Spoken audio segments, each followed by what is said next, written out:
ఈ వారం గ్రహ గమనాలను పరిశీలన చేస్తే సూర్యోదయ లగ్నం కర్కాటక లగ్నంలో సూర్య బుధ గ్రహ సంచారం, సింహంలో కేతువు, కుజుడు కన్యలో, కుంభంలో రాహుచంద్రులు, మీనంలో శని, మిథునంలో శుక్ర గురు గ్రహాలు.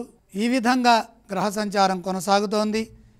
శ్రావణ బహుళ పాడ్యం నుండి శ్రావణ బహుళ అష్టమి వరకు ఈ వార గ్రహ గమనాలు ఉంటాయి. సోమవారం శ్రావణ మాసం 11వ తారీఖు ఈశ్వరారాధన శ్రావణ సోమవారము. 11వ తారీఖు చంద్రరాహుల యొక్క యుతి, దీన్నే అసెండింగ్ నోడ్ అంటాము.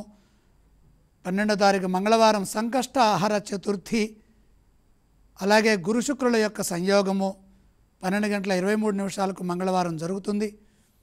రాత్రి 20:35 12వ తారీఖు చంద్రశని సంయోగము.